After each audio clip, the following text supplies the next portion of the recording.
perioperatorio, desde que el paciente se hospitaliza hasta que se programa, hasta que sale, hasta el postoperatorio.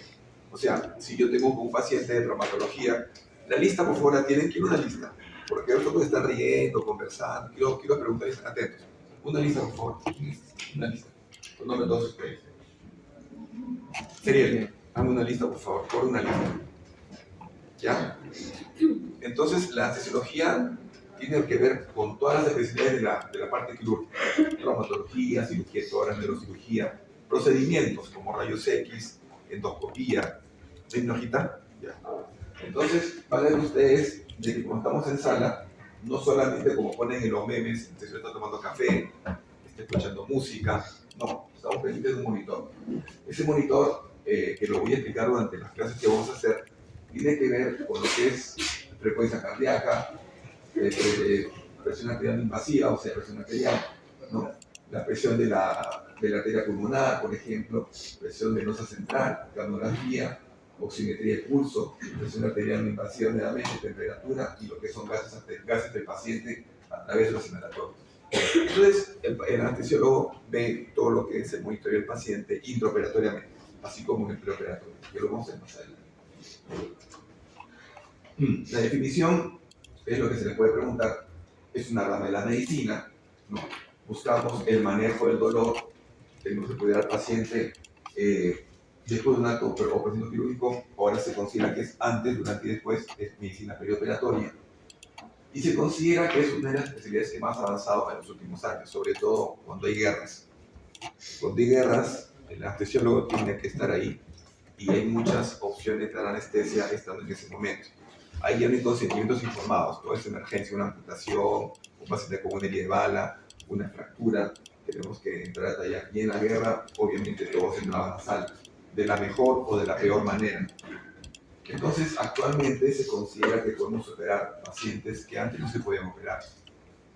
Al menos en tórax, yo hago bastante cirugía de tórax, era increíble pensar que un tumor mediastinal de 5 kilos podía sacarse tranquilamente de un paciente. ¿Por qué? Porque tenemos actualmente el manejo del doble lumen, que es un tubo endotraqueal que permite hacer ese procedimiento. Incluso la mortalidad ha bajado bastante, ya que los procedimientos anestésicos han avanzado tanto que podemos dar anestesia multimodal y hacer monitoreo multiparámetro, es decir, tenemos un paciente cubierto en todos los aspectos. Adelante, por favor.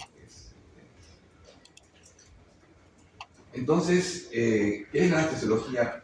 La especialidad en sí, cuando ustedes postulan por San Marcos, por Cayetano, por la San Martín, por la Ricardo Palma, inclusive creo que también por la Universidad de Trujillo, ¿no?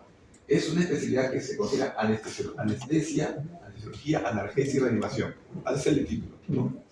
Entonces, se utilizan métodos para que el paciente tolere el dolor en esas operaciones, ¿no? Proteger al paciente de la agresión durante la intervención quirúrgica. Ejemplo, el cirujano inexperto hace sangrar al paciente, se lleva una arteria.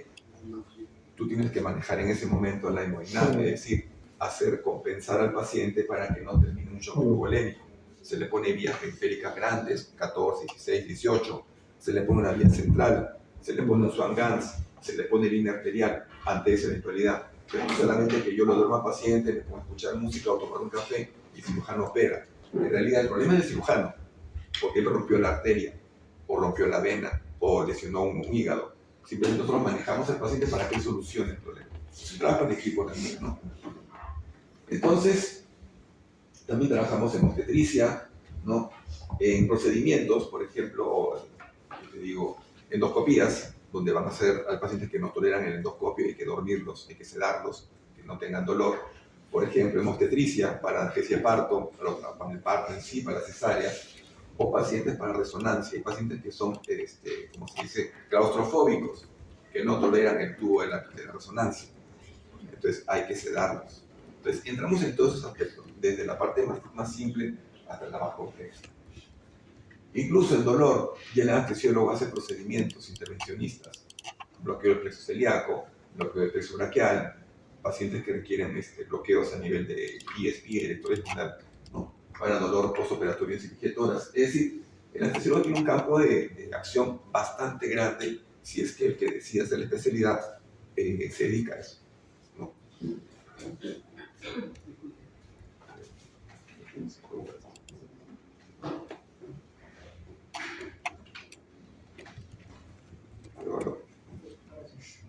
Sí, que suena. Hola, mejor, ahora sí. Bien. Entonces, como mencioné, el anestesiólogo puede trabajar con un paciente desde una pseudoanalgesia, es decir, un paciente, por ejemplo, que supera oftalmología para una catarata, donde el oftalmólogo le pone al paciente anestesia tópica y no tiene que monitorizarlo, porque a nivel ocular hay determinaciones que si el oftalmólogo comprime mucho puede hacer paro cardíaco, hay que estar ahí pendientes, hay que poner una vía. Y generalmente los pacientes que están para retiro de cataratas son personas mayores de 60, 70, que requieren apoyo. Entonces, como mencioné, nuestra actividad se extiende a muchas actividades fuera del quirófano y dentro del quirófano. Tengan en cuenta eso. Cualquier pregunta me la pueden hacer, no hay ningún problema. En cuanto a sus especialidades, en el Perú solamente tenemos dos. Una que es anestesia cardiovascular y el otro es anestesia obstétrica. Creo que la obstétrica se suspendió un poco, pero cardiovascular siguen saliendo. La hace la Universidad Cayetano o la hace, creo que la única es Cayetano hasta ahí. Y básicamente el anestesiólogo tenía sus 3 años de anestesiólogo general y hace 2 años más de anestesiología cardiovascular, donde ya solamente de cardíacas, cirugías cardíacas, para lo que es bypass coronario, valvulopatías o congénitas en niños. Se dedica a terminar de ver ese manejo. Uno como anestesiólogo hace cardio, hace cardíacas también, pero ellos son subespecialistas. Es decir, cuando vas a una clínica, si hay una cardíaca, la hacen ellos. Nosotros ya no. Nosotros nos quedamos con el resto de cirugías, que en realidad no nos afecta mucho porque las cardíacas son cirugías largas, tediosas, y tiene que gustarte para dedicarte a eso, ¿no? Salen intubados, ¿no? Hay retos agarros extubados, pacientes complicados que terminan complicados, pero bueno, es parte de, ¿no? ¿Qué más tenemos que conversar? Bueno, lo que dice Thomas Morton, lo dejo para que lo lean. Historia. ¿Cómo eran las cirugías antes? Rápidas, ¿no?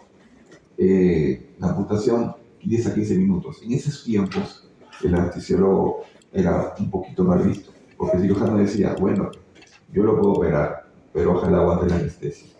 Entonces, en realidad era verdad, porque antes la dosis tóxica de anestesiología que dábamos, que era cogalotano, ciprofloxacino, se le dormía al paciente hasta lo que se quedaba inconsciente, casi sin poder respirar, y el cirujano operaba. Si aguantaba esa anestesia, bueno, era un éxito, si no, culpa del anestesiólogo. Incluso ahora, el paciente cuando entra a la sala, te pregunta, doctor, no me va a pasar nada, no te pregunto, de frente, ¿no? En el año 1846 ya empezaron a aplicarse cloroformo y relatorios para que el paciente pueda tolerar la anestesia. Y eso fue Morton, ¿no? Empezó con ese tema. Otro tema importante con la cirugía es que no había mucha higiene. No había el término de antisepsia, asepsia, como llaman. Siempre la anestesiología tuvo que ver con magia, hechizos, encantamientos, ya que el hombre siempre se preocupa por el dolor. El dolor siempre es una preocupación, incluso actualmente se considera como un quinto signo vital el dolor, ¿no? Entonces es muy importante. ¿Qué se utilizaba? Embriaguez, se le daba, eso se viste en la guerra de Estados Unidos, cuando iban a aplicar una pierna, un brazo, al paciente le daban whisky hasta que quedaba alcohólico y le hacían la amputación y echarle utilería encima de él. Entonces, han habido descubrimientos que han ayudado a que la anestesia se desarrolle, ¿no? Por ejemplo, el oxígeno, ¿no? Es un descubrimiento bastante importante, ya que a través del oxígeno hemos podido administrar anestésicos inhalatorios, ¿no? Después, Morton utilizó el éter, y el éter sirve bastante para lo que es la analgesia, ¿no? Pero como mencioné, es una analgesia con un solo fármaco, es decir, el paciente, si aguantaba la anestesia, acababa la cirugía bien, si no, era un paciente fallecido más. En la edad de la prehistoria, preguntan mucho si el dolor nace como el nombre, o el dolor se considera que es algo que uno aprende en el tiempo y lo reconoce como tal, entonces no hay mucho que reconocer en ese aspecto.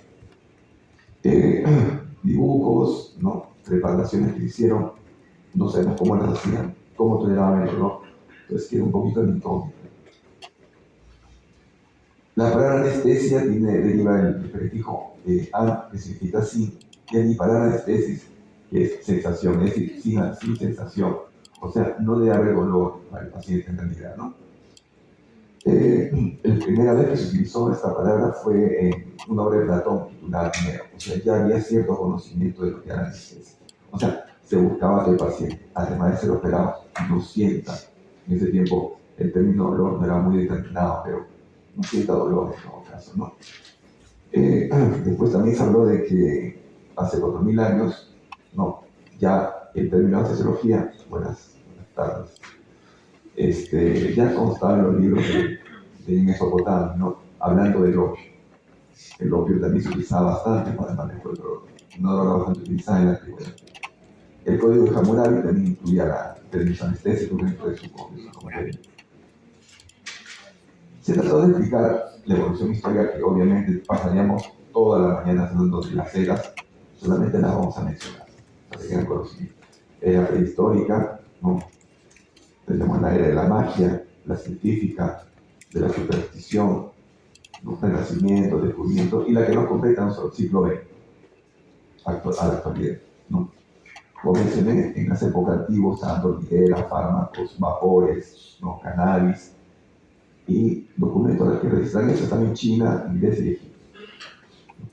Lo más importante aquí fue, en esta etapa, el descubrimiento de William Morton, que está en el año 1845, y usó el éter para lo que eran las cirugías, ¿no?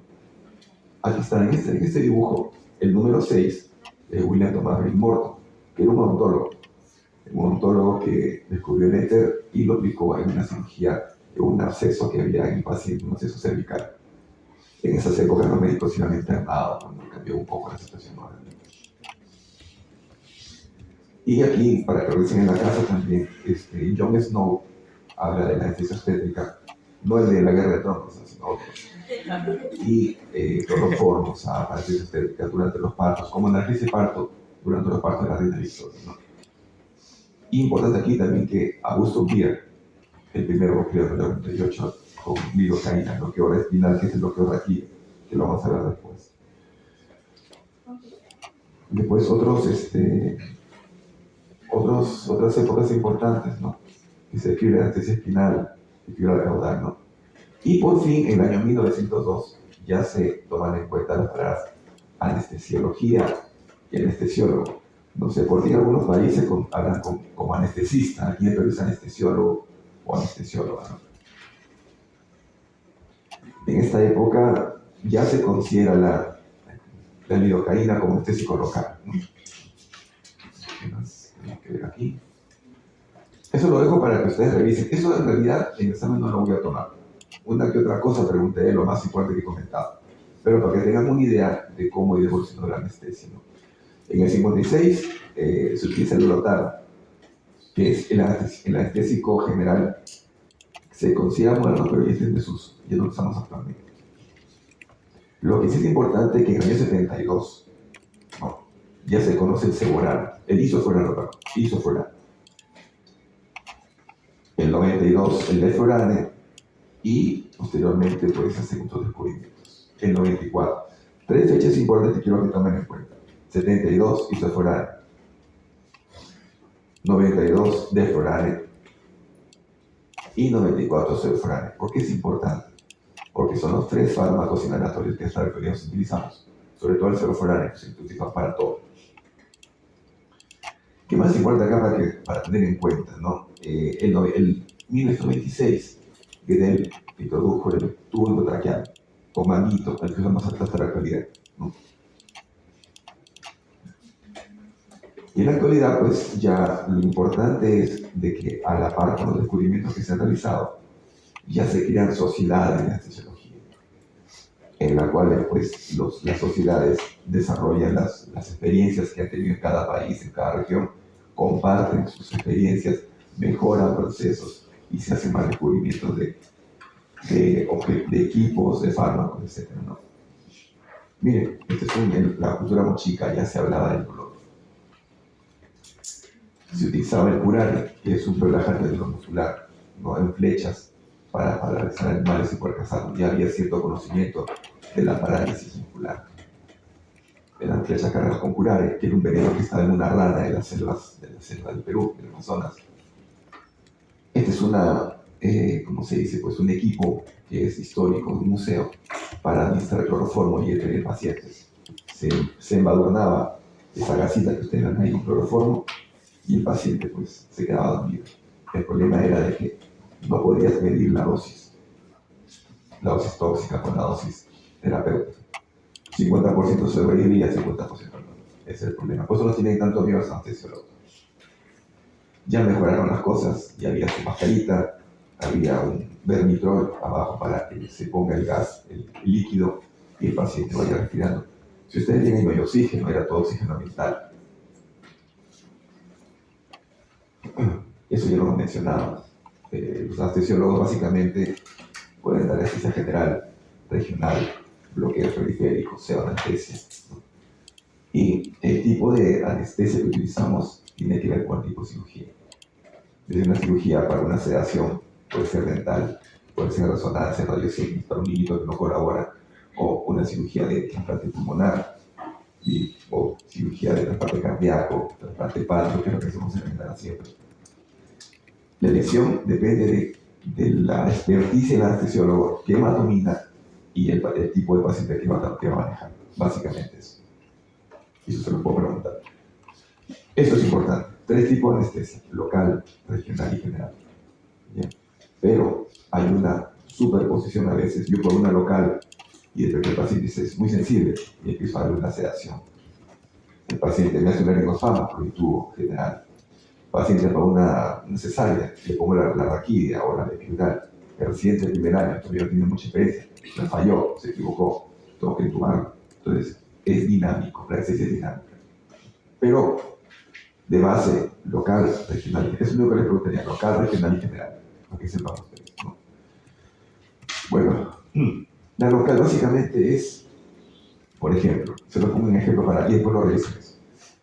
Un paciente que tiene, pues, un corte en la piel profundo y tengo que suturar planos. Y un filtro a nivel de la piel para que las terminaciones nerviosas sean anestesiadas. Ese local puede ser lidocaína, bupivacaína, pero nunca un fármaco que tenga adrenalina, sobre todo en lugares lejanos, por ejemplo, complejo de dedo, punta de la nariz. ¿No? ¿Por qué? Porque puede reducir vasoconstricción periférica, necrosis y amputación.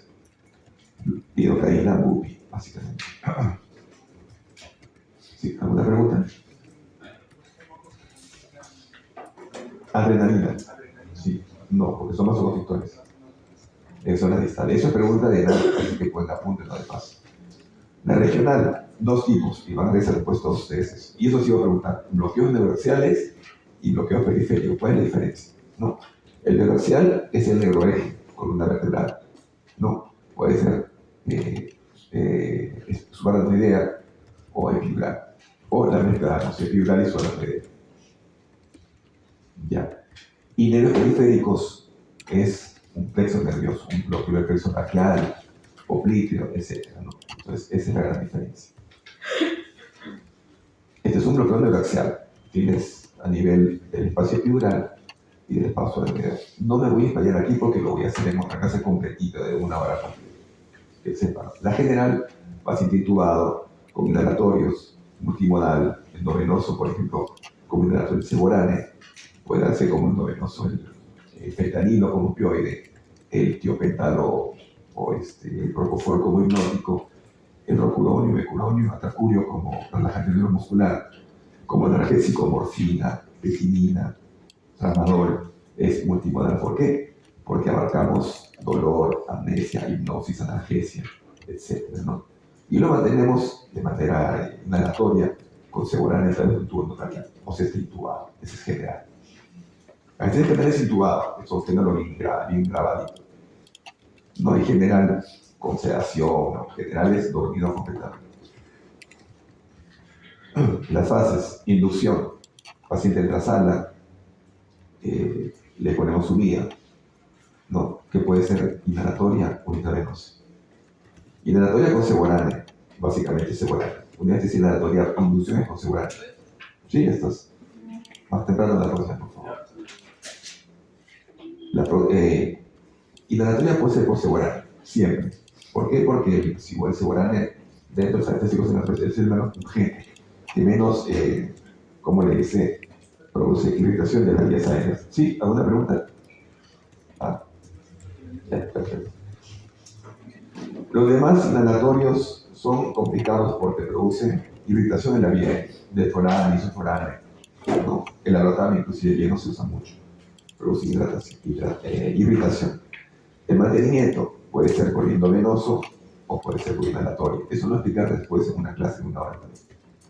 La recuperación, termina la cirugía, el paciente se despierta, se le extuba o se le manda a recuperación y ya se va a un centro que se llama URBA. Ellos se encargan de monitorizar al paciente, corregir algunas cosas que falten y extubar al paciente. Entonces tenemos inducción, mantenimiento, eso lo puedo preguntar. En general, estos son los fármacos que utilizamos básicamente en sala. Sedación, hipnóticos intravenosos. Lo voy a explicar también más adelante. Adyuvantes, opioides, lidocaína, inhalatorios y bloqueadores. Es lo que usamos en sala básicamente. Es nuestro arsenal. Usamos atropina, efortil, ¿no? Lidocaína, sulfato de magnesio, etc. Pero eso depende de cada paciente. Lo general, lo común es esto. Y eso lo voy a preguntar. Usamos vaporizadores, lo de la derecha, como el reclutero no funcionario por aquí. La máquina es nuestra máquina que si esta máquina no está en sala, no puedo dar anestesia. Esa es una máquina datexomera, una de las mejores que hay, acompañada de la monitoreo, de la ventilación, de la inhalatorios. El amarillito, esa caja amarilla es el Seborane. El Seborane es amarillo, es un inhalatorio volátil. Es una máquina muy completa, te da aparatos ventilatorios, ¿no? Inclusive en la época del COVID, a la falta de ventiladores de la UCI, nos jalaron estas máquinas para ayudar a los pacientes con COVID, para ventilarlos. Y tenemos también esta máquina verde del costado, para mí si quieren, ustedes también, es una base de primera orquesta, que es una máquina que te da anestesia endovenosa pura. Pueden haber propofol, fentanilo, remifentanilo, que lo vamos a ver más adelante. Y ese es un anestesiólogo que está justamente en pleno acto quirúrgico, acto anestésico, mejor dicho, ¿no? Que eso lo vamos a ver. Tiene que morir, al mismo tiempo que ventila el paciente, tiene que ver el monitor de funciones vitales, ver la máquina que esté funcionando bien, ver los gases que estén dándose bien, ver que el cirujano no la riegue y corregir lo que pase, ¿no? Términos que sí voy a preguntar, los tienen que tener grabados, los digo porque los voy a preguntar. La presión anestésica, ¿no? El periodo perioperatorio lo hagan en la casa, y vos estamos a la justa. La sedación, que es la sedación, y tener cuidados postanestésicos, UCPA o URMA, que es lo mismo, ¿no? Todo paciente que entra a sala tiene que ser evaluado, si no, no entra a sala. Tiene que ser, así como en otro quirúrgico, hay un periodo anestesiológico. El perioperatorio, desde que el paciente entra a sala, desde que le pongo la guía o lo monitorizo, ya empieza mi acto anestésico. Y hasta que lo estuvo y sale de sala, ahí termina. Sedación, su paciente pues con un estado de conciencia en el cual yo le pongo un fármaco como el midazolam, que es un hipnótico, y el paciente confía un momento que yo le pase la voz a despertar, ¿no? Sedación, es sedación leve, buena y profunda. Y la unidad de grupos anestésicos o URBA, ya lo mencioné. Esto también lo voy a preguntar. Que la analgesia y se alivia el dolor, ¿no?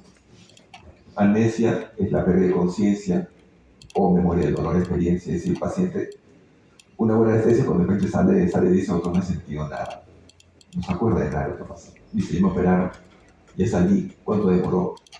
Y la hipnosis es básicamente más que ausencia de ansiedad, es dormir al paciente. La hipnosis es dormir, ¿no? Porque la amnesia es lo que le quita la ansiedad del paciente.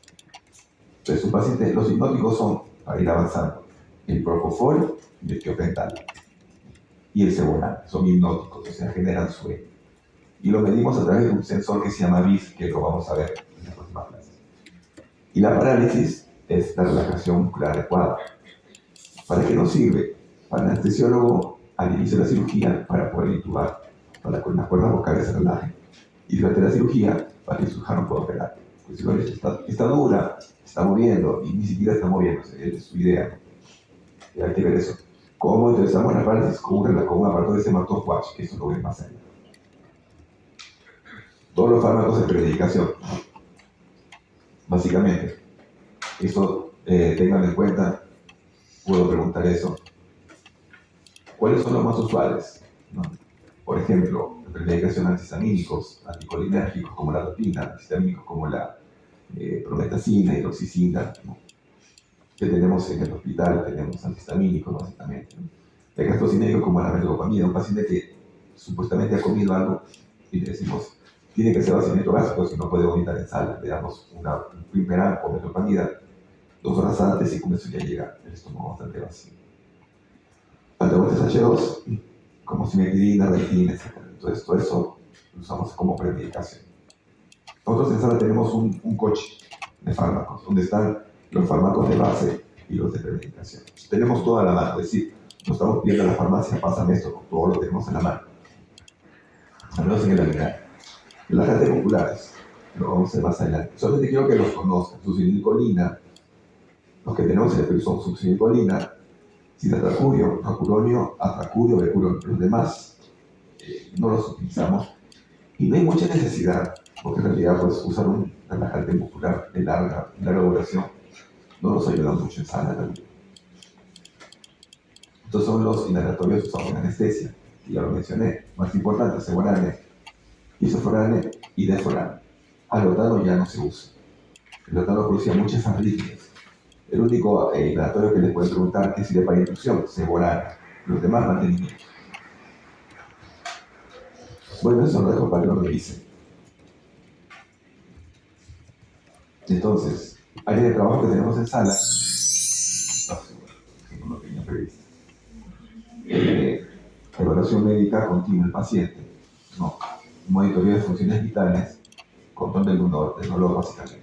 Y el estado de conciencia. Por la cirugía existe seguro. Ojalá que no suene esto. Ya. En los postanestésicos, ¿qué hace el colega? Porque en postanestesia, en la URPA o en la UCTA, o PACU, como dice en inglés, tiene que haber un anestesiólogo de jefe. Ahí también trabajamos, en la recuperación. El anestesiólogo coordina con las enfermeras para que se lo ayuden en el monitoreo, pero el que dé la ATC, entonces es un área de trabajo también para nosotros. Entonces vigilamos cómo sale el paciente de la cirugía. Si le faltó sangre, si el medio interno está alterado, está con hipercalemia, hipocalemia, ¿no? Si le falta el gluconato, está con acidosis metabólica, eso lo maneja el IPACO. ¿Por qué? Porque usted diga, no, el anestesiólogo de sala lo manejo mal. No. El paciente cuando sale de sala empieza a redistribuir todo lo que le hemos pasado y a veces requiere más cosas o limitarle cosas. Y ese que le da el alta al piso o lo manda a la voz, si está muy mal. Manejo del dolor es otra de nosotros. El anestesiólogo también hace terapia del dolor, tiene su consultorio, tiene sus áreas de procedimientos. Incluso a veces al anestesiólogo del dolor nosotros le damos anestesia para que haga sus procedimientos. O sea, nosotros nos apoyamos. Es un área también para que se den cuenta. Y también en música, show, drama. En el Perú, la residencia es de 3 años. En España es de 4, pero sales como anestesiólogo intensivista. En el Perú tenemos solamente, pues, el único país, creo, no sé si hay otro país, que tenemos anestesiólogos intensivistas. En otros países, en Sudamérica sobre todo, Brasil, Chile, Colombia, el anestesiólogo es intensivista. ¿Qué más? Como mencioné, trabajamos en procedimientos diagnósticos, diagnósticos, sedaciones como antiéricos, endoscopías, a dar apoyo. También lo que es detección in vitro, para que el paciente le haga la aspiración de folículos, que no son procedimientos porque que salven una vida, son procedimientos ya adicionales, como la liposucción, cirugía plástica, rinoplastia. Entonces, internet, ¿no? O sea, no son procedimientos que sean como una apendicitis, un trasplante hepático, son procedimientos que la gente pues opta y el que termina la anestesia. Así sería la anestesia antes, ¿no? Yo sí lo veía, pero lo tenemos en así. Así era antes, le dan de tomar hasta que se caía, lo agarraban entre 5 y le empujaban la pierna. Ahora es así. Entonces, monitores, equipos, completo, ¿no? Tenemos residente de anestesia. En otros países hay enfermeras asistentes de anestesia. Ayuda muy bien en España, estoy en Valencia. Ahí la enfermera te pone todo, te ayuda hasta habituar, te ayuda. Pero el que firma todo, el que paga el pato, el que va a la fiscalía somos nosotros, no ellos. Es el tema. Este fue el trasplante pulmonar que hemos hecho el día 27 de julio, trasplante pulmonar. Es el equipo de anestesia, donde todos somos anestesiólogos. Y ahí en la otra foto está el equipo completo de trasplante pulmonar, bipulmonar. El paciente está despierto, tranquilo, con sus nuevos pulmones. Que le va a durar 10 años por lo menos. Muy bien. ¿Qué más tenemos ahí? Bueno, eso para que lo lean en la casa, si quieren definir un poco. Esa es la primera que hemos visto. ¿Alguna pregunta, alguna duda? Sí, les voy a indicar.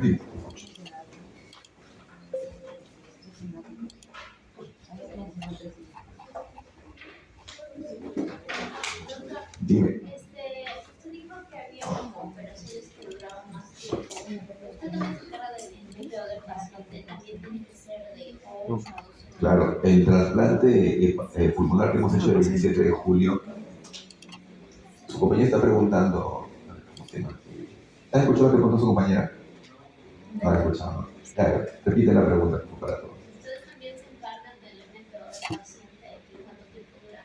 Ya, el NPO del paciente, obviamente para un anestesiólogo es muy importante. Para que pueda ser operado de la manera adecuada, el NPO por lo menos tiene que ser 8 horas antes de la cirugía. Eso lo hacen en piso. Yo le indico, yo salgo 8 o 6 horas. Pero en el intraoperatorio tenemos lo que se llama el balance intraoperatorio, tanto de egresos como ingresos. En un balance, lo que nos pregunta de especialidad, te lo voy a mencionar igual. Consideramos el ayuno. ¿Cuántas horas de ayuno ha hecho? 8, 10. Insensible de sala, desde que cortan al paciente, hay una exposición, vaporización de líquidos, mantenimiento y lo que es diuresis y sangrado. Todo eso tenemos que responderlo en lo que dura la cirugía. Si es 1 hora, 2 horas, 10 horas, el trasplante pulmonar duró 10 horas. Ahí lo tenemos que mantener con el ayuno. Insensibles, mantenimiento de diuresis y sangrado. ¿Bien? Básicamente. ¿Otra pregunta? Para continuar. Si podemos salir. ¿Qué pasó acá? A ver. Después la señal de ahí, creo. ¿No? ¿Se maneja bien esto? Vamos.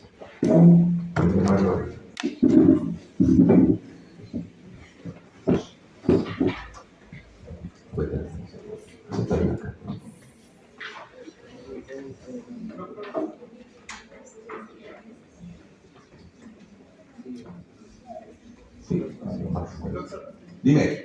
Una cosa, los términos de analgesia, amnesia, parálisis, en la hora de atender al paciente tendrían que estar. Porque una vez vi una noticia, no me acuerdo si era completamente cierta, de un paciente y creo que no le habían anestesiado, o sea, bueno, le habían creo que puesto parálisis porque no se podía mover, pero estaba consciente y sentía el dolor. Ya. Y no podía avisar o decir de alguna manera cuando estaban realizando la operación. Esos casos podrían pasar. Sí. Eso se llama awareness, despertamiento operatorio. Y eso, hasta hay películas mal hechas en Hollywood que han hecho una, diciendo que es un trasplante cardíaco, que hay un anestesiólogo nomás, es imposible. El awareness es cuando tu estado de conciencia, como dices tú, estás paralizado, pero escuchas, no sientes porque estás como opioides, pero sí escuchas todo. En Estados Unidos es motivo de demanda, porque el paciente dice, he escuchado el chiste del doctor, lo que dijo la licenciada, y gana. En el Perú todavía no. Pero para evitar esos problemas, y lo voy a explicar más adelante, tenemos el monitoreo BIS. El monitoreo BIS es un sensor que te ponen aquí en la cabeza y que debe llegar a ciertos parámetros para saber que estás dormido completamente. El estado de conciencia tiene que ver con el propofol y con el tiopental, con los hipnóticos, y también un poco con el midazolam, no con la relajación ni con otra cosa. Entonces, un paciente bien anestesiado, en buen plano, no se acuerda. Por eso es que ahora todas las cirugías que hacemos, más cirugías de 10, 12, 14 horas como las que tenemos en sala, como trasplante hepático, pulmonar o renal, usan BIS. Y yo tengo que tener un parámetro que me voy a explicar, que esté entre 40 y 60 para que no sienta absolutamente nada. No estamos en tiempo bien. Tenemos para hacer la otra y ir a la ceremonia, ¿no? Disculpen la voz, pues está nerviosa. En esta clase vamos a hablar de todos los riesgos. Evaluación preparatoria, riesgo fisiológico, escalas de evaluación. En realidad en la fisiología tenemos el riesgo, la evaluación preparatoria incluye, en manera general, lo que usamos. Esto es una especie. Vamos a explicarnos un poquito más para que lo conozcan. Yo al paciente le pido básicamente en la consulta que venga con hemoglobina, hematocrito, INR, plaquetas, S de base, glicemia, glucosa, creatinina, el ABE cardiólogo, el neumólogo si fuma, si es obeso, y con eso yo estoy tranquilo, puedo evaluar a un paciente. Pero si veo que tiene comorbilidades, si es diabético, le pido pues su glicosilada. Si es asmático, lo pido que lo vea el neumólogo y un tratamiento ante la operación. Un paciente renal, que haga hemodiálisis un día antes de la cirugía. Entonces ya son detalles, ya, que uno ya con la experiencia, ya con verlo nomás está pidiendo. Y la evaluación preparatoria es muy importante.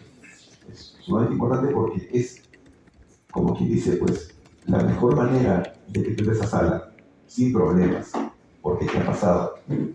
Yo trabajaba en el hospital, en la clínica que trabajaba como 15 años. Ahí por la acreditación era obligatorio tener que todos sean evaluados. Y hicimos consultorio. En Almenara trabajo más de 25 años y también es importante porque nos cae la fiscalía, no tiene evaluación, pero nos ayuda demasiado. ¿Qué pasa si viene un niño a operarse? Un niño de 8 años viene con una bebé. Es una cirugía que no es urgente, no es emergencia, es estética y es funcional, pero que puede esperar. Y el cirujano, a veces cirujanos cargosos, no, que tiene que operarse. ¿Tiene todo? Sí, tiene todo. El niño llega tosiendo. Tos y flema. Y el bebé por eso tiene que intubarse, sí o sí, no puede hacer consideración con máscara intubada, con CAP, si no se activa y se muere. Entonces, yo lo evalúo, le digo, este niño no pasó por la razón respiratoria. No, pero ese niño es sano, está con todo, te digo. Entonces, él insiste, bueno, hacer esa evaluación, roncante, sibilante, se suspende. Pero ¿por qué se suspende? Bueno, me parece que no has hecho anestesiología en tu pregrado, ¿no? Porque si el niño, yo en ese estado, lo intubo, me hace primero un laringoespasmo de base. Segundo, un broncoespasmo severo. Tercero, termine el labio intubado una semana hasta que reinicie el cuadro. Entonces, la evaluación es para eso, para que el paciente entre en las mejores condiciones y el anestesiólogo que anestesia tenga todas las previsiones en caso de que se le complique. ¿Bien? Entonces, nosotros tenemos que es un proceso de valoración que idealmente debe haber en todo hospital, toda clínica, todo instituto, todo consultorio o todo autooperatorio debe tenerlo. Si no, estamos contando chistes y salimos en el trauma después porque el paciente se murió, no sabemos qué, o como el doctor Redfón, porque eso le faltó todo eso a ese paciente. Ya, entonces se considera que la evaluación operatoria tiene que ver con la anestesia preoperatoria, o sea, el antes. La evaluación es el antes, ¿no?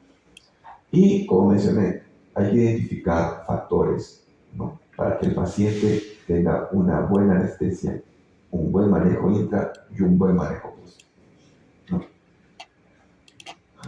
Entonces, por eso los beneficios, ¿no?, que valoramos el tipo anestésico. Puede ser ASA 1, ASA 2, ASA 3, ASA 4, ASA 5, que lo vamos a hacer más adelante.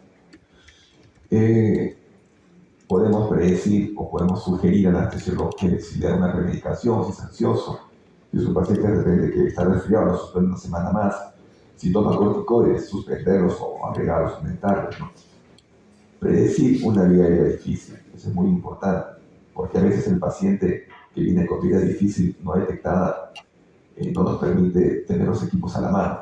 Contamos ahora con videolaringoscopio, con fibroscopio, entonces es muy fácil manejar estas vías. Antes no, hace 10 años era bien complicado, pacientes con dientes rotos, con la tracción que se hacía. Ahora no, tenemos Bliescop, tenemos broncofibro, entonces no debería haber problemas. Pero una vía prevista difícil te da, por ejemplo, si me queda un paciente con una evaluación preparatoria que dice, vía difícil, yo me preparo, con mi Bliescop, mi broncofibro, y a veces ni lo utilizo porque se puede hacer.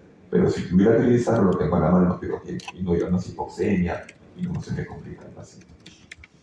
Tratamiento de patologías existentes. Paciente diabético, por ejemplo, generalmente pasa esto. Llega una paciente diabética que tiene 180 de glicemia. ¿Qué hago ahí? Estoy en diapositiva, porque 180 es el límite. Si es una paciente, hace una cirugía complicada, le digo, señora, ¿sabe qué? Vaya con el endocrino, que le maneje la glicemia y vuelve una semana a operarse.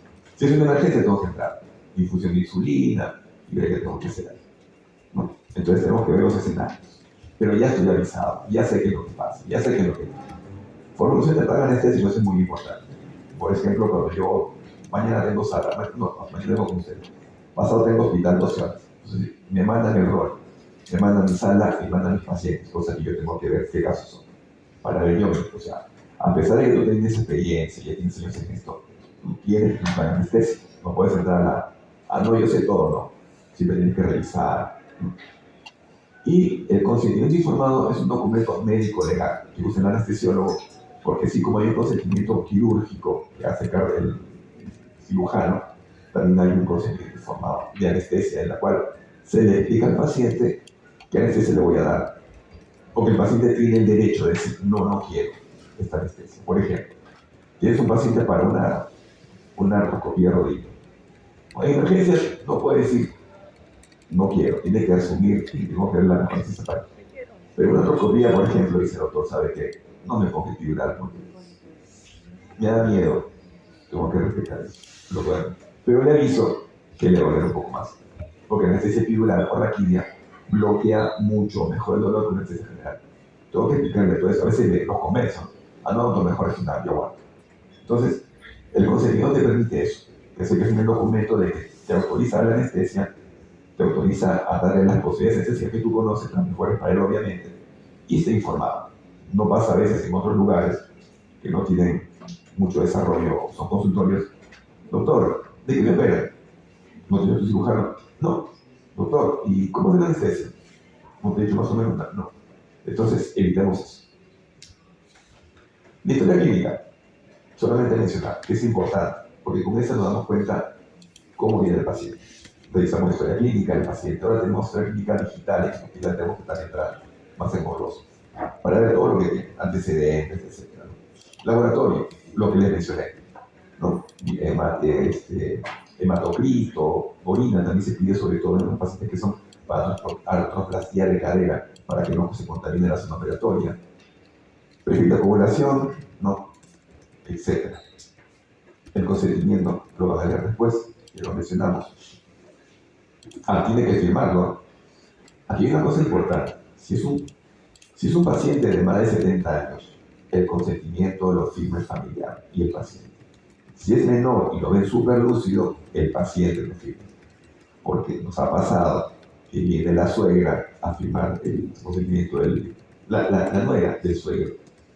Y nosotros no permitimos eso porque puede haber un conflicto de interés. De repente la nuera tiene ahí un seguro que le ha hecho pagar. Y ahí pues nos meten en problemas. Entonces digo, no, viene su hijo o su esposa, tiene que ser directo, salvo que es una emergencia. Ahí se llama fiscal y el fiscal soluciona, etc. Salió. ¿Por qué? Porque al final todo esto, así como la medicina, así como la historia clínica que ustedes conocen y que van a ser conocimientos internos, es un proceso, es un documento médico legal que los puede llevar inclusive a problemas serios. Bueno, en la evaluación preparatoria lo importante aquí es la evaluación de riesgos. O sea, no es lo que un paciente que viene pues, para una apéndice que no es complicada, que se pone una epidural y la saca inmediatamente, no pasa nada. O un paciente que viene con una apéndice de 10 días, que está todo peritonizado, que tengo que intubarlo, que puede hacer sepsis y que puede tener la UCI, entonces tengo que evaluar riesgos. Informarle al paciente, coordinar con el cirujano y planificar la anestesia. Tengo que hablar con el paciente, yo lo mencioné, tengo que coordinar con el equipo de sala, enfermería, yo no con todo, no hay problemas. Con enfermería coordino, sin materiales a veces, porque me ha pasado, a todos creo que no sé si os ha pasado, que hay cirujanos que quieren operar sí o sí, y van a la residente a liberar los materiales. Traumatología, sí, fractura de prótesis de cadera, ya, doctor, ¿tiene todo? No, sí, me dice el cirujano principal, le pongo su regional, ya está listo, y viene la enfermera, doctor, no hay materiales. ¿Qué pasó? No, doctor, disculpe, o sea, no, había una falta de comunicación. Entonces es importante la evaluación preparatoria para eso. Y en una clínica es mortal, te botan. Coordinación de cuidados. Por ejemplo, hay pacientes que no pueden ser realizados en nivel 1, nivel 2, tiene que ser nivel 3, nivel 4. Un trasplante hepático no puede ser hecho en un policlínico, tiene que ser hecho en un hospital nivel 3, nivel 4, de nada de variar, ¿no? O que tenga pues el permiso para hacerlo. Y etcétera, contribuye a la incidencia de la población. El riesgo puede ser bajo, medio, alto. El ASA. El ASA es nuestro riesgo quirúrgico de la anestesión. Y eso les voy a preguntar, así que lo van a leer, lo van a revisar y les voy a dejar ejemplos. Les voy a poner ejemplos que están ahí, después lo voy a poner. Ahí están los ejemplos, de ellos sacan un par.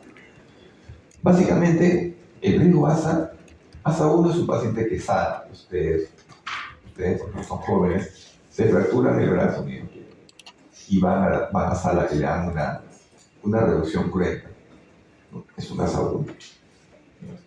Si no tienen enfermedades, es un ASA 1 para el anestesiólogo. O sea, es un estado físico que el anestesiólogo evalúa del paciente en base al laboratorio, en base a lo que le preguntamos siempre. ¿Ya? El ASA 2, sistémica leve. Es decir, es un paciente asmático. Yo soy ASA 2, yo soy asmático, pero controlado, ¿no? Por eso es diabético, controlado. Hipertenso, controlado, que es los ARTA, ¿no? Un paciente, pues, es ansioso, controlado. Angina estable, controlado. O sea, que el cardiólogo te pone RQ1, 2, es un ASA 2.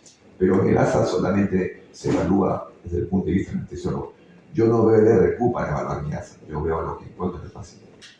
En el ASA 3 es un diabético descontrolado, tipo 1 con insulina, obeso, fumador, que tiene angina de pecho cuando levanta las escaleras. Es un paciente que tiene por lo menos un infarto dentro de los 6 meses, con angina. Y es complicadito. Y el ASA 4 es un paciente pues, que está descompensado completamente, ¿no? Básicamente un ASA 4 es generalmente un paciente hierro crónico terminal en hemodiálisis. El ASA 5 es un paciente que sabes que entre o no entre a sala, se va a morir. Caso clásico, aneurisma de aorta abdominal roto. Sabes que si entra a sala, así le la anestesia o el mejor cirujano, puede morirse dentro de 24 horas. Y el ASA 6 es un paciente con muerte cerebral. Esos pacientes son también muy importantes evaluarlos porque son los que van a trasplante. El paciente del trasplantado del 17 de julio era una paciente de 24 años que murió taqueada. Se accidentó, murió, pero sus órganos estaban bien. Y le hicimos trasplante hepático y pulmonar. Eso le voy a preguntar. Medimos, mediante nuestra escala ASA, la posibilidad de muerte perioperatoria. Siempre a un paciente se le va a decir, doctor, me dice, pero no está seguro que no va a pasar nada, ¿no? Señora, todo tiene un riesgo. Hasta pasar la calle, viene un borracho, lo atropella y se muere. Entonces, hay un porcentaje que aumenta con la clasificación ASA y que aumenta también con el riesgo quirúrgico, riesgo neumológico y la cirugía y con cirujano a veces. Entonces, esos son los porcentajes. Aquí están los ejemplos. Te voy a preguntar. ¿Y aquí hay más? No, no, mentira, no hay más. Pero no es suficiente, ¿no? Ya lo tienen el ASA que tú quieres. Entonces, pues, paciente tanto ASA que wow. Pero lo más común, pues no te apunta tampoco una angina de Lumi, ¿no? Es lo más común. Otro riesgo que tenemos que tener en cuenta los anestesiólogos, por lo menos en el hospital, riesgo quirúrgico, ¿no? Donde el riesgo cardíaco se evalúan diferentes tipos de patologías, pero el que usamos es el riesgo de Goldman, es el más usado, ¿no? Donde eso es manejo exclusivo del cirujano, del cardiólogo, donde él en base a lo que encuentra, el EKG que le hace el paciente, las preguntas le saca una escala de valoración, el riesgo de Goldman. A veces encontramos riesgo de Goldman 1, 2, 3, eso depende de lo que el cardiólogo. Lo que sí no entiendo mucho cuando te ponen 1, 1,5, no existe con sus números. Goldman es cardiólogo. También hay el DES, Goldman. Estos DES de Goldman. Ese de la NIHA también se utiliza en algunos casos y nos da una orientación, ¿no? Clase 1, clase funcional NIHA. A veces el cardiólogo es más más bicho, más ya más, y te ponen hija también. Y uno tiene que entenderlo, ¿no? Clase 1, clase 2. Y en base a eso se maneja la especie, o sea, nos ayuda, es parte de lo que nosotros realizamos. Y todo lo que pasa en esa operación, ¿no? Por eso es importante la evolución preparatoria. En la anestesia, pues, puede haber disfunción muscular respiratoria, que es lo que está arriba, irritación de vía aérea, retención de moco, protección cerebral, vía aérea pobre, porque está con baja ventricular. Puede aspirarse el paciente, trauma quirúrgico, también puede haber, o patología persistente. Todo esto puede generar una neumonía, atelectasia o falla respiratoria. Es por eso que es importante saber cómo llega el paciente. Si yo, un paciente que viene con problemas respiratorios, por ejemplo, una miastenia gravis, paciente pues, que con la justa respira, con la justa se mueve, y viene extubada para una timectomía, que es la solución de ese problema que tiene, yo no puedo asegurar que salga extubada. Yo ya estoy pidiendo Camemusi para el postoperatorio. ¿Por qué? Porque puede pasar todo esto. Entonces, la evaluación preparatoria es muy importante para procesos, tanto en el pre, en el intra y en el post. Eso debe quedar claro. Factores de riesgo del paciente hay un montón. Respiratorios, que nos interesa más al anestesiólogo, respiratorios, de coagulación, cardiovasculares, por ahí hepáticos, por ahí renales, pero vamos viendo en más de historia clínica cómo se va desarrollando. Adicciones también. Hay pacientes que vienen con adicciones y no los pueden dormir fácilmente, o se despiertan muy rápido, entonces tener en cuenta eso. Pacientes pelirrojos, siempre lo menciono. Los pacientes pelirrojos tienen un gen que hace que metabolizan muy rápidamente la anestesia. Entonces, generalmente, yo tenía un caso, un niño de 14 años con una pericia, no se dormía con algo, entonces le ponen el doble de usual, y cuando se despertó inmediatamente. Entonces, el paciente pelirrojo tiene ese problema. Eso no lo va a preguntar ese especialista, ¿no? Por si acaso, no se preocupe, preguntar lo básico. Usted quiero que le agarre el gusto a la anestesia, no que la ore. El ARISCAT básicamente es un término, un índice ARISCAT, que tiene que ver con pacientes, sobre todo que vienen con EPOC, con EPIC, con asma severo, para ver predecir las posibles complicaciones postoperatorias pulmonares. Es algo de especialidad, pero tengan en cuenta ARISCAT pulmón, básicamente, vuelvan corazón, etc. No, para que lo tengan en la casa. Entonces, también nosotros tenemos que tener en cuenta el tipo de procedimiento que se van a realizar. No es lo mismo una cirugía de emergencia, ¿no? Que es un riesgo alto, una cirugía de aorta, totalmente complicada. No, cirugía vascular en miembros inferiores, te dirán, pero ¿por qué? Si son miembros inferiores, no, pues pueden ser trombos, y se va al corazón a cero y queda el paciente. Cirugía prolongada, ¿no? Que va a sangrar, trasplante hepático, trasplante pulmonar, ¿no? Una cirugía de tórax muy grande. De paso tuvimos un chico que sacamos un tumor de 5 kilos y sangró pues más o menos, y se llevó a la pulmonar, sacó como 5 litros, teníamos que corregir todo eso. Un procedimiento intracraneal puede ser edema agudo cerebral y se muere, se clava, se muere. Todo eso es un riesgo alto y tenemos que tenerlo en cuenta nosotros. Intermedio, los que están haciendo ortopedia, prostática, ginecología pelviana. Y bajo, endoscopías, cirugía de piel o superficial, cirugía de mama, pero el riesgo del procedimiento es para el cirujano, pero para el anestesiólogo tenemos que tomar en cuenta otras cosas. La experticia del cirujano, cómo llega el paciente, más esa tablita que ustedes ven ahí. Puede ser que sea, me ha pasado, una cirugía endoscópica simple y se volaron arterias, se convierte en algo. O un alto que lo hizo un cirujano experto, lo hizo en un ratito, no pasa nada. Entonces, a lo que voy es que nos orienta a nuestro manejo anestésico, estar preparado, precavido. Hay lo renal también. Pero nosotros preguntamos básicamente, para no estar viendo tanto, es si está en diálisis o no está en diálisis, cómo está la urea-creatinina.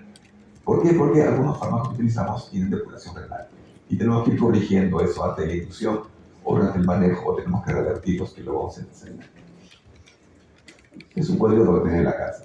Lo puedes revisar ahí. Hay diferentes tipos, ¿no? De falla renal que puede haber. El Glasgow, es importante para nosotros ver cómo llega el paciente a las operaciones. Por ejemplo, a veces vienen pacientes pequeados y vienen con un lajo 8. Y digo, ¿por qué no es intubado? ¿Por qué, doctor? Porque el paciente con un lajo 8, si no se intuba, se aspira y se muere, porque se hundiría él. Es por eso que nos importa mucho. Y para ver cómo sale. No es un lajo 10 que entró bien y después de sala se complicó y sale con un lajo 4 y es un problema médico legal. Entonces, para eso nos sirve a nosotros el escala. Y como parte de nuestro evaluación operatoria, un paciente con escala grado 6, el consentimiento lo hace el familiar, lo hace el paciente, ya no puede. Entonces, todas esas cosas suman y nos entran a pensar cómo hacer el manejo anestésico. Bien difícil. Otro es muy importante la verificación, porque todos los pacientes de riesgo alto moderado van intubados, generalmente. Entonces, tenemos que ir viendo cómo llega el paciente. Paciente con disfonía, disfagia, disnea, como yo ahorita, no puede ser operado. Termino peor, ¿no? O no salgo.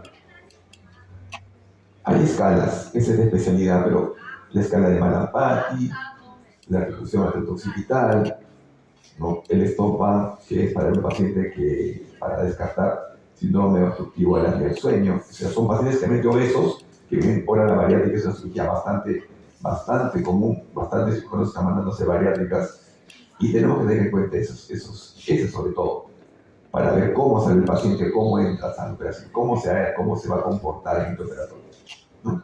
Lo tienen ustedes, también lo he compartido con su delegado. El espacio mandibular, la crucito por la mandíbula, todo esto nos ayuda a predecir, no siempre se da, cómo llega el paciente para la intubación, si la situación es difícil o no. Y esto se hace en escala de Kornbach y la Gene. Mientras que las anteriores que les he mencionado son con paciente despierto en consultorio, lo puede hacer el paciente sentado, abre la boca, le envían la altura temporomandibular. La que viene es solamente el paciente que está ya relajado. Y eso no se pregunta de examen. Clasificación de Kornbach lejana, el paciente despierto en consultorio, no, pues es falso. Paciente, ya tú ves ahí con relajación cómo se ve la vía aérea. Y cuando hablamos de vida difícil, ahí está. En 90% de situaciones difíciles se pueden predecir en base a una ejecución operatoria. Eso es importante. Diabetes, el algoritmo, ¿no? Es básico el algoritmo. Si el paciente está con más de 180, lo mando al endocrinólogo. Menos de 180, lo manejo de sala, con insulina, escala móvil o insulina de infusión.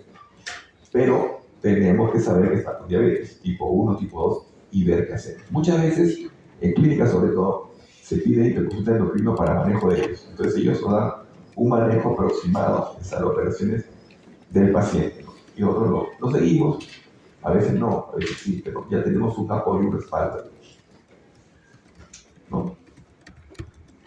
Sangrado es importante, tener regulación INR, plaquetas, para ver si tenemos plasma, precipitado, etc. Y eso es referencial. Básicamente, esto es histórico porque los planos de Guedel se descubrieron en base al éter. El éter no se usa. Pero, para que se den una idea, ¿no? Básicamente tenemos una primera etapa desde que se le da el fármaco al paciente hasta la pérdida de conciencia en la que se da analgesia. Segunda etapa, es un paciente que empieza a presentar en plano, pero muchas veces se agita, ¿no? Comienza a moverse, quiere patear, ¿no? Eso todo le pasa, ¿no? Porque ustedes no les han dicho, pero está pasado, sí pasa. Tercera etapa es ya el paciente está prácticamente dormido, y ahí puede empezar a operar. Y los planos van variando en base a la profundidad que le damos a la anestesia, primer plano, segundo plano. Nunca debemos llegar a la cuarta etapa, porque es la etapa en la cual el paciente puede hacer el coma. Eso del apnea se maneja intubando. Si se pasa el plano de plano 1 con el BIS, lo detectas, bajas tu inhalatorio y vuelve al juego. Si no te das cuenta, se muere. Son planos de Guedel históricos que se hicieron con el Guedel, ¿no?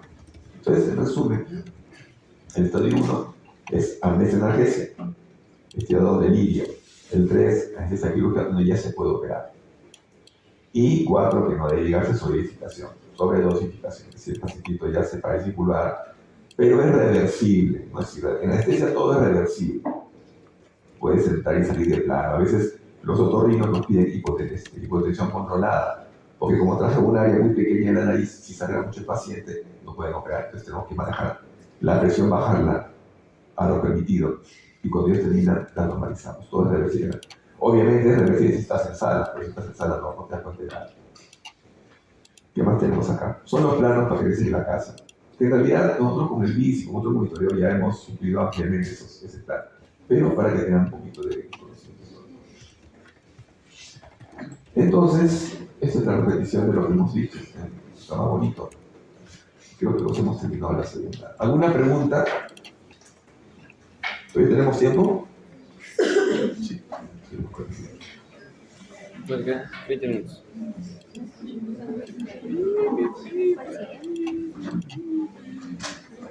Ahora, la ayudadita.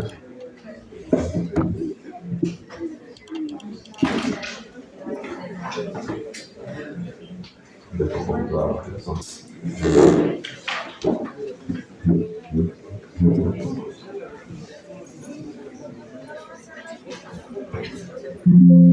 ¿Va a haber algo a las 9? ¿Va a haber algo ahorita para ustedes? Estamos en buen tiempo.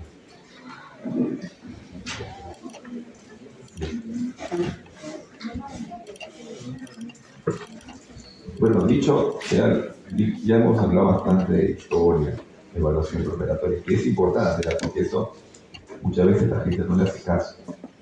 Ya vamos un poco a lo que es la parte más práctica, ¿no? Dentro de lo que es la anestesia general, la primera parte es intravenosa, o sea, es un paciente que generalmente le vamos a dar anestesia por vía intravenosa, tanto para diagnosis como para analgesia, como para la anestesia pura endovenosa, o sea, no, el tubo solamente va a servir para que se ventile el paciente. No se usa eso que ven ahí, ese frasquito amarillo, ese no se usa. No se usa, se usa el propofol. O sea, es un paciente que va a estar, y se puede hacer, endovenoso puro. Se le pone una vía periférica exclusiva para anestesia intravenosa y se le pone una vía periférica en otro lado para lo que es la reanimación, para pasarle sangre, para pasarle sus coadyuvantes, ¿no? Entonces, tenemos básicamente lo que vamos a ver hoy es agentes anestésicos barbitúricos y no barbitúricos, ketamina y vasopresina. Hipnóticos, en general, para que tengan en cuenta. Y eso sí les voy a preguntar. Un hipnótico, los más conocidos son propofol, midazolam y tiopental. Ya. Esos tres son los que quiero que tengan en la cabeza. Los demás, el tomidato hay en otros países, ¿no? El hidrato electoral, aquí lo tenemos, pero no lo usamos, porque no lo tenemos en sala, no hay experiencia, y lo usan en algunos lados para resonancias. Para niños le ponen gotitas de hidrato electoral y con eso lo sean. Tiopental, propofol y midazolam. Y el etomidato, pues que no se usa, pero hidrato electoral que nunca lo he usado en realidad. Opioides. Tenemos en el Perú morfina, peridina, fentanil, ketamina, remifentanilo. No, la S-ketamina viene por ratos, pero ketamina no se. Eso le ocurre. Y están las fechas de aparición. O sea, ha ido pues en el tiempo han ido apareciendo. Ahí está, histórico, todo lo histórico, el resumen, ¿no? El último que estamos en la actualidad es el remifentanilo. Es un opioide de acción ultra corta que nos ayuda mucho en sala porque el paciente se despierta inmediatamente, sin dolor, su manejo fino, ¿no? Y no tienen lo histórico, ¿no? Para que tengan la referencia. Puedo preguntar y también, así que todo lo que yo puedo preguntar, voy a preguntar. Acuérdense de esto es muy importante. Barbitúricos, solamente tiopental. No barbitúricos, ketamina, propofol. Esos tres los tenemos en el Perú. Yo uso tiopental, uso ketamina, uso propofol. ¿Por qué yo uso tiopental? Por un motivo simplemente de, como se dice, pues, a veces de flojera, porque el tiopental te pide hacer receta médica. El propofol no. El propofol lo pido nomás, no tengo que hacer receta. El tiopental lo uso muchos años, como 10 años lo usaba hasta que pasé el propofol en el Perú. Y es un hipnótico, porque es un hipnótico tiopental, como el propofol, que es muy bueno. Pero el problema es que el paciente demora en despertar después de la cirugía. El propofol no, es rápido. Ya. Aquí lo que nos compete ver es todo lo que son intravenosos. Lo otro lo vamos a hacer en la próxima clase. Barbitúricos, acuérdense, tiopental, eso va a ser pregunta de examen. Y los demás pueden ser dentro del proceso de anestesia intravenosa activa, ¿no? Benzodiazepinas, que están ahí, diazepam, tenemos midazolam, usamos bastante, flumazenil, que en la clase de farmacología era el regresor de quién era, flumazenil, de midazolam, ¿ya? También es una benzodiazepina. Opioides, morfina, fentanilo, meperino, demerol es lo mismo. No tenemos nalbuphina ni el fentanilo, ni lo necesitamos tampoco. Neurolépticos, droperidol, eso sí acuérdense, es el único. Que algunas veces porque el paciente viene con neurolépticos, te ponen el cuerpo. Otros, ketamina, propofol y tolidad. Esos son los sintomas que ustedes tienen que saber. Barbitúricos, tiopental. Eso lo dejo para que lo revisen, pero en realidad eso no es muy interesante. Pero como mecanismo de acción, ¿no? Trabaja a nivel del sistema reticular activador del tallo encefálico. En realidad, el modo en que trabaja hasta la actualidad no está muy definido, pero se sabe que te produce sueño. Se sabe que te produce depresión de las ondas alfa, beta a nivel cerebral. Se sabe además que puede ser monitorizado pues, con el MIS, en la cual te dice, se supone que el cerebro es un sistema entrópico, ¿no? De las ondas cerebrales tienen que estar en constante movimiento y eso significa vida. Si el paciente está con ondas planas, estás muerto. Entonces, lo que hace el barbitúrico, o lo que hacen los no barbitúricos es bajar un poco esas ondas para que el paciente pueda ser operado y no tenga aguardes, ¿no? Barbitúricos, ya lo mencioné, están los vías de administración en general, pero en sala trabajamos solamente con endovenosos, ¿no? Todo aquel que es endovenoso, lo usamos en sala, si no, no. El tiopental está abajo, ¿no? Ya no se usa en Estados Unidos, por eso en el Perú que ya ni lo tenemos. ¿Se usa una inducción? No. Pregunta de examen. ¿Cuándo usar tiopental? En la porfiria aguda intermitente, se pregunta de examen. De nada todavía, porque lo preguntan, se confunde la patología.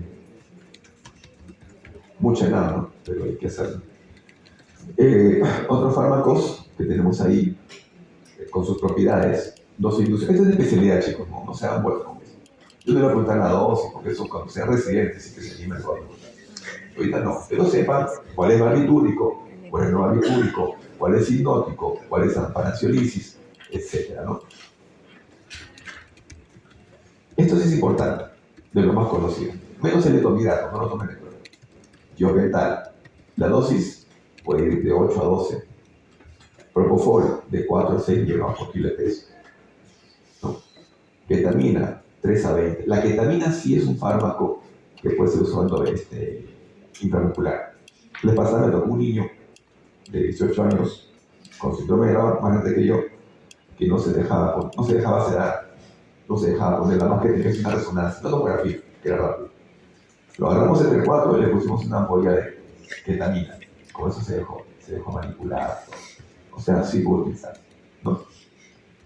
En cuanto al inicio de acción es muy importante, tanto el tiopental como el propofol, como la ketamina es rápido, ¿no?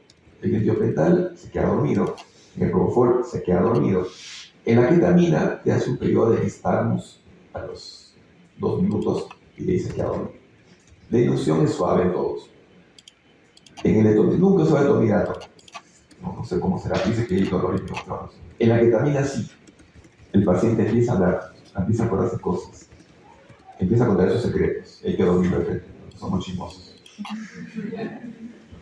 El efecto reticular, todos son depresores, a pesar de que la ketamina es la única que se puede utilizar en paciente chocado, porque estimula la presión, la frecuencia. Un paciente que no ha chocado ketamina, infusión, no.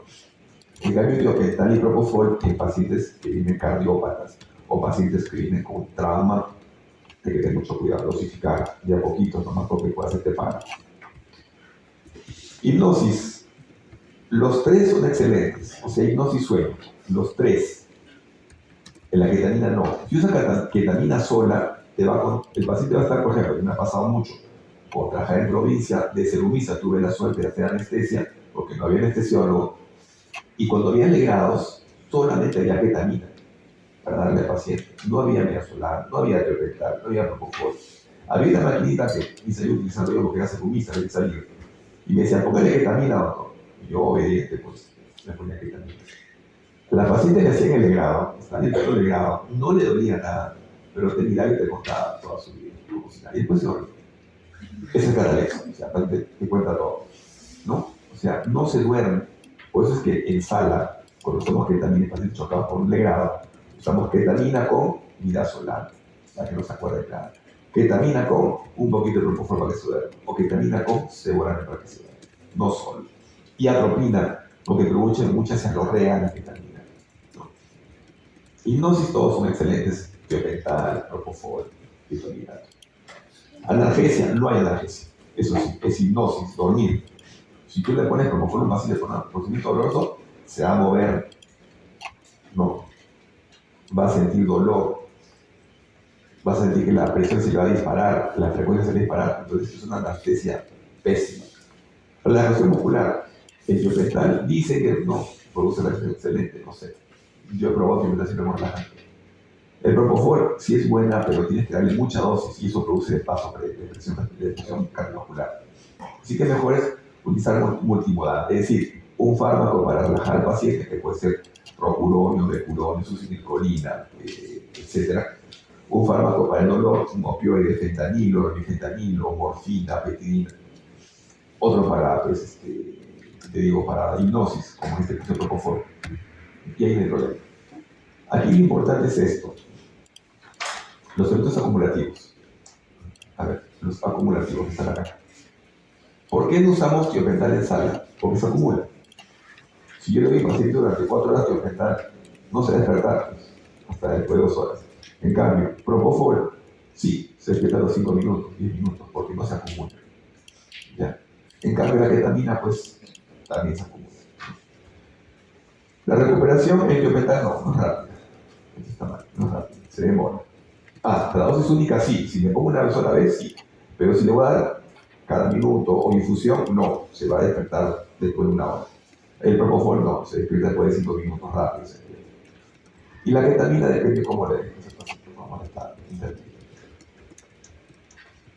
Esto es de especialidad, pero para que lo tengan. El queo, farmacocinética, ¿no? ¿Cuál es el queo del paciente? No es motivo de la clase, pero como esta es una clase modificada para ustedes, quedan algunas diapositivas. Hablemos de tiopental, rápidamente. Se usa en inducción, tiene efectos relacionados, ustedes prolongados, ¿sí? Dime, ¿estás en esta clase? Sí. ¿Pero no? Ya, ten cuidado para la próxima. Ya, los efectos residuales, el problema de tiopental es porque no se usa, son los efectos residuales, es decir, tú le das a la infusión que no se debería dar y de repente se despierta después de 2 horas. Va a la UCI, va a la recuperación y sigue dormido, hasta que lo metabolice. Ya. Se usa en algunos casos de grave como protección cerebral, eso sí es válido. ¿No? Puede usarse en pacientes hemodinámicamente estables. Se considera que el propofol produce bradicardia y el tiopental taquicardia. T, tiopental taquicardia, P, propofol bradicardia. ¿No? ¿Qué más? En quienes no se espera un despertar inmediato. A veces en pediatría te piden tiopental, a pesar de que en la edad tenemos que los tiopental, para hacerles el coma inducido a los niños cuando hacen muchas convulsiones, tiopental. ¿No? Y la infusión es de 4 a 5, que no lo usamos en sala. ¿No? También usan el coma barbitúrico para MAB cerebral complicada, que se les rompió en sala o que es un tipo de cerebral.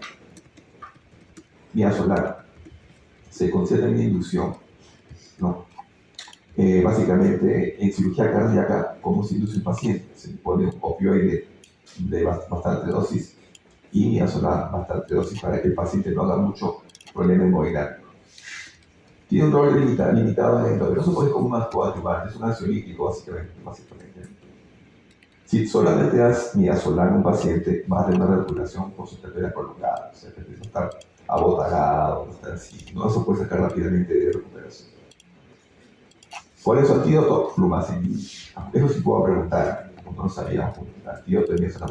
Hay que darle flumazenil, uno quiere revertir este fármaco. ¿En qué sí utilizamos bastante? Yo utilizo cuando hago bloqueos regionales o bloqueos epidurales o raquídeos. Paciente ansioso, doctor, no pongo la pierna, pero si sabías que te iba a pasar eso. Doctor, me siento ansioso, paso, unidad solar, 2 a 3 miligramos, se queda tranquilo. Como ansiolítico funciona muy bien. Y si lo usamos junto con el propofol, ayuda a reducir la cantidad de propofol utilizada. Ketamina es un excelente analgésico, ¿no? Tiene un poderoso efecto simpático mimético, produce cefalorrea, produce taquicardia, produce hipertensión. Por eso es que se puede usar en pacientes hipotensos o chocados. Tengo una paciente para una cesárea o un legrado chocado, ketamina. Ketamina y voy ahí titulando el propofol a menos dosis o el fentanilo o el relajante, pero de base ketamina. Y ahí empiezo todo, ¿no? Los efectos que tienen esos, el paciente puede estar la tontería, te cuenta toda su vida. Darle unidad solar, propofol. Me pasó una vez cuando era serenista, viene una señora para un legado. La señora, eso es que entra acá en sala con clientes de nosotros. Yo era serenista nuevo, y se había llevado toda mi vida, que venía la maternidad, que sabía hacer legrados, y la señora quería que le haga un legrado clandestino. Me busca a mí, doctor, usted de Lima, por favor, que le haga un legrado. Le doy 500 soles. No, señora, no hago eso. Y entonces sí, me toca hacer guardia en la noche en el hospital. Y viene la señora para un legrado, con otro doctor, que obviamente ya había parado aquí. Y en esa época lo hacíamos tío, tengo un pasito con legrado. Ya, yo era le ketamina. Gracias, error, me contó. Doctor, usted es mala gente. Usted no me quiso hacer el legrado. Usted me cortar 500 soles y me dice que buena gente ya sabe la miserable. Entonces, el diazolán tiene que darse con su fuerza del paciente y no cuente que va a pasar eso. Y siempre atropina para evitar todo lo que es el orrea y todos los efectos del efecto simpático de nervios. Esto básicamente es una repetición, produce hipertensión y taquicardia, no deprime la respiración, por eso es que el paciente conversa, y que le hacen alegrar que está conversando. Cuando es la dosis 1 a 1 miligramos en volumen, tengan en cuenta por si les toca en su segunda. Apunten. La ketamina se puede dar, ¿no? Con mucho cuidado siempre. Aunque ahora los centros de salud tienen balones de oxígeno, tienen máquinas y están ustedes más protegidos. Pueden mandarse eso. A ver, un resumen de la ketamina, ¿no? Derivada de la fenciclidina, produce anestesia disociativa, ¿no? Básicamente entre el tálamo y el sistema límbico y produce un estado catalético. Están con los ojos abiertos, están haciendo el legrado o el corte, están convulsionando. Ya, básicamente la ketamina actúa a nivel, es una antagonista del NMDA, eso se apunta. Y también parcialmente su efecto se elimina con la naloxona. Un poquito más de lo mismo. ¿Ya? Inclusive la ketamina se considera como manejo del dolor también actualmente, ¿no? En el uso del manejo del dolor, en algunos pacientes usan ketamina para el dolor neuropático, a dosis muy bajas obviamente. La ketamina es sobre todo. Puede ser usado en diferentes ámbitos, como inducción, como mantenimiento, como sedación, como lo hemos mencionado, y como preventiva del manejo del dolor. Propofol, esta es la veré en lo que es endovenoso. Sin el propofol no hay endovenoso, no hay TIVA, no hay TCI. ¿Ya? Básicamente actúa presionando la neurotransmisión inhibidora del GABA, o sea, te hace un bloqueo a nivel cerebral. No es hidrosoluble, es una emulsión lipídica que tiene, como decir, un poder calórico, o sea, tiene calorías, pero al no ser hidrosoluble, tiene ese color blanquecino, ¿no? Al no ser hidrosoluble y no tener protectores, aunque hay protectores antimicrobianos, si abres una ampolla de propofol, no puedes usarla hasta más de 2 horas. O sea, tienes que usarla dentro de las 2 primeras horas, si no se contamina. Ya. El propofol tiene una característica bien importante, que cuando se necesita movimiento venosa, sin previo aviso y sin lidocaína previa, le va a doler, duele, es irritante. Por eso es que yo antes de poner propofol, le pongo un bolio de lidocaína de 1 a 1.5 por kilo de peso endovenoso para que anestesie esa zona y ya no le duele. Nunca mezclar la lidocaína con el propofol. Algunos lo hacen, está mal, porque produce micelas. se descompone el propofol por partes y puede producir trombos. Nunca. Aquí mencionan 6 horas, no, 2 horas se contamina rápido. Aunque algunos tienen ahora lo que se llama el EDTA, que es un fármaco que debe administrar propofol y dura más. Propofol, agente ideal para hacer antisintonosa total, ¿no? Se puede inducir y mantener al paciente, requiere analgésico siempre, después de fentanilo o remifentanilo. Se puede dar infusión continua, ahí están los métodos del 1806, que es de especialidad, ¿no? Y básicamente este es un manejo ya no de un centro, de un hospital, de un centro quirúrgico conformado, con máquina anestesia, con reanimación, con coche de paro, con desfilador, con todo. No es para un uso así, quiero dormir y te lo pongo, no. Eso le pasó a un cantante conocido que le vamos a ver. Este es básicamente para que lo que hemos conversado del EDTA, ¿no? Farmacocinética tiene una clearance o limpieza del organismo rápido, por eso es que es utilizado en bariátrica con mucho éxito. En pacientes que requieren despertar rápido es muy bueno, ¿no? ¿Qué más? Usos clínicos, inducción, mantenimiento, sedación, IVA, cirugías cortas ambulatorias. Actúa a todo nivel. Actúa a nivel de cerebro, cardiovascular, respiratorio, o sea, todo, ¿no?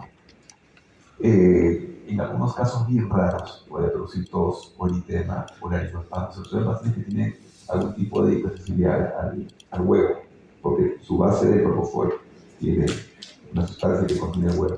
Paciente alérgico al huevo, no darle propofol, o preguntarle, o mandarlo al inmunólogo para que vea si es verdad alérgico al propofol, porque puede secretar un tipo de tos y eritema. Eso ya lo hemos mencionado, elevación, depuración metabólica rápida, metabolismo hepático, ¿no? Esto de la vida diaria, la liberación prolongada, es relativo, es rápido. Recuperación rápida, elevado volumen de distribución, o sea, rápidamente va por todos los espacios, sale. Y en ancianos sí hay que titular. Si, por ejemplo, de una persona le doy 1 a 2 miligramos de gramo peso de propofol, una persona anciana coge 1, 0.51, y mientras a que se duerma. Se duerme, hay quedonidosis, porque produce depresión respiratoria, cardiovascular, y eso es peligroso para un anciano. En niños es importante porque el volumen del compartimiento central y la expresión es mayor. Hay que darle más al niño para que eso no se duerme, ¿no? Y por ese motivo, a mayor duración de difusión, puede prolongar la recuperación, pero con propofol son 5 minutos nada, 5 minutos más. Pacientes debilitados ancianos, disminuir dosis. Ni los obesos ni las insuficiencias renales o hepáticas alteran la duración de los efectos clínicos, es rápido.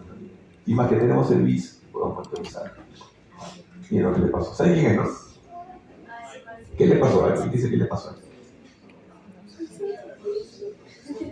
Sí, Michael Jackson tenía un problema de adicción, de hecho, hace paso. Entonces, uno de sus problemas es que no podía dormir. Le dieron vida solar, no se dormía. Le dieron ketamina, no se dormía. Le dieron propofol, pero sin monitoreo y sin máquina de anestesia al costado, o por lo menos un tambor con oxígeno, y se murió. Porque lo que te mata es el propofol, te mata la depresión respiratoria, dejas de respirar. Yo mismo me he operado una vez que tuve una apertura de escafoides, me pusieron fentanilo o propofol para que esté tranquilo. Y yo me acuerdo que por razón ya el monitor me han dejado solo, mis colegas desgraciados. Y veía que mi oximetría estaba 50, deja de respirar. Yo ya respiraba y volvía a 100. Hasta que vi que no me dejen solo, estuve saturando. Entonces ahí le pasó eso. Se confió, se durmió, paró, se murió tranquilo. Pero ¿quién le administra eso? Un médico internista. Esto no lo puede un médico internista, no un anestesiólogo, un intensivista. Ni un neumólogo, porque ellos no manejan esto. Esto es de anestesiólogo, básicamente. Propofol, vía aérea, anestesiólogo. Intensivistas creen que manejan, pero no. Bueno, opioides. De los más conocidos, derivan del opio, obviamente. Morfina, conocido. Codeína, usamos en el Perú. Meperidino de tenor también usamos. Fentanilo y remifentanilo. Lo demás no. Agonistas de los opioides son la morfina, fentanilo y remifentanilo. ¿Ya? Antagonistas o antídotos, la naloxona. Eso es pregunta de examen. Eso sí les voy a preguntar. ¿A qué nivel actúa? ¿No? En general, ¿qué es lo que produce? No sé, eso lo va a ver eso de cualquier mejor, no sé por qué no lo puedo ver. ¿No? Produce bradicardia, ¿no? Disminución de tono simpático, tono vagal disminuido, aumenta el tono vagal, mejor dicho. O sea, puede producir bradicardia. El paciente con opioide, con fentanilo, hace bradicardia, hace vasodilatación. En algunos pacientes puede hacer un edema, no, un flushing, liberación de histamina. Respiratorio, todo lo que sea depresión respiratoria, todo. A nivel del sistema central, deprime todo. Renal y biliar, aumenta el esfínter de Oddi. Por eso es que cuando hay pacientes para CEPRE, para la colagio pancreático, que es una endoscópica, donde tienes que dar un tubito para sacar cálculos, no puedes poner opioides, que se cierra el esfínter de Oddi y no puede pasar el tubo. Entonces no quiero todo, no le pongo opioides. Y le doy y le digo, entonces tengo que darle titulado, ¿no? O si no, usar una buscapina para que mejore. O sea, eso lo van a hacer ustedes su palito. Está un poquito. Agonistas, o sea, que son opioides, la morfina, fentanilo y ranifentanilo, ¿no? La morfina se considera que es el prototipo. ¿Por qué? Porque se considera que es como el fármaco que es el 1. El fentanilo es 100 veces más que la morfina, ¿no? Y tengan cuidado con eso, porque el fentanilo actualmente en Estados Unidos es una plaga. Están comercializando con el fentanilo en pastillas y la gente termina pues con paros respiratorios en sus camionetas o son gente pues, que están en las calles tiradas con paro respiratorio. Aquí en Perú había encontrado hace poco un técnico que estaba con 5.000 apoyos, estaba llegando a Perú, estaba comercializando. El tema es de que el fentanilo es un fármaco que solo puede ser vendido con receta médica de la DIGEMIT firmado por anestesiólogo. No sé quién está haciendo esa jugada, pero no se puede usar. O sea, tú no puedes ir a la farmacia y decir, dame un fentanilo, no te lo van a dar, no hay. Son farmacias escogidas y que tienen una especial de DIGEMIT con la dosis, con la cantidad y para qué y el nombre del paciente. No puedes darlos, no sé cómo hacer los 5.000 apoyos.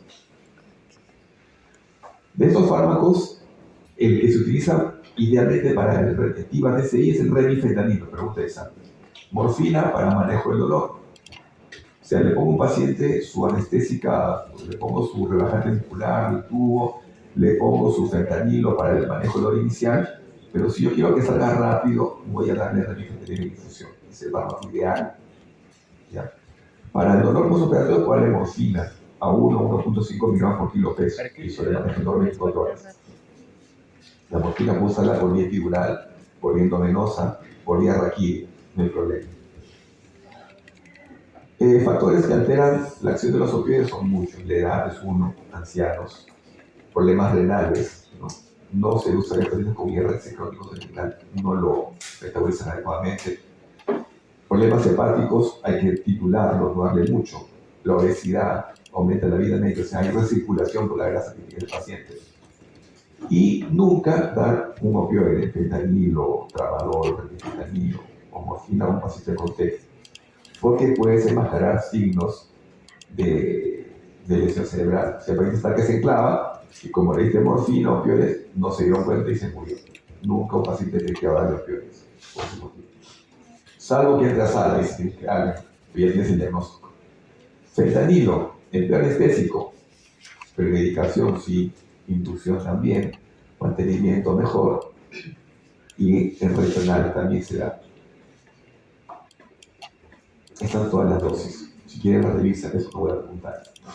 No te pegan la mano. Ese es el fentanilo. El fentanilo era un fármaco que lo usaba la empresa GlaxoSmithKline. Durante muchos años la tenía patentada. Ahora ya está liberada. Ahora tienes remifentanilo, tienes Ultives, tienes un montón de fármacos. La polla cuesta en promedio 80, 160 soles. Pero es muy buena. Es muy buena. Otro cuadrito más para la casa. Otro cuadrito más. Le pasó un par de diapositivas los residentes. Bueno. ¿Qué es el TIVA? Es, como mencioné al inicio, dar anestesia a través de una vía endovenosa. No por inhalatorio, el endovenoso solamente para mantenerlo intubado y con oxígeno. Historia. Bueno, lo más engorroso. Pero lo más importante es que el Propofol en el año 77 fue lo que revolucionó la anestesia intravenosa. O sea, sin el Propofol no hay intravenosa. Todavía no hay fármaco superior. ¿Ya? Y el remifentanilo en el 96. miren cuánto tiempo tiene recreado en el Perú, bueno, pues está llegando, ¿no? Pero requiere bomba de infusión. Todos estos fármacos no son para ponerlos en bolo con una jeringa, es para ponerlos en una bomba de infusión. Con modelos farmacocinéticos que voy a explicar de grosso modo, que va a permitir que el fármaco llegue al cerebro de la mejor manera para que produzca el efecto deseado. TIVA básicamente significa que es utilizar solamente fármacos endovenosos, nada más. Y el TCI ya tiene que ver con la perfusión, en la cual se utiliza un modelo farmacocinético que hay un montón que te va a decir, para el Propofol tenemos el MASH, el SNIDER, para el fentanilo tienes el MINTO, que te va a decir cómo llegar al fármaco al cerebro de la mejor manera. TIVA es solamente el término general, que es usar fármacos a través de la endovenosa. Y el TCI es cómo lo perfundes el fármaco. Target Control Infusion, o sea, usa modelos farmacocinéticos que te dicen cómo va a llegar el fármaco al cerebro del paciente. Porque el punto... ¿Sí? ¿Quiénes son? Ah, ya, no hay problema, lo dejamos acá. Lo que sigo nomás porque... Vaya, no hay problema, chicos. Lo dejamos aquí, entonces, acuérdense. La lista, ¿dónde está la lista? ¿Tiene la lista?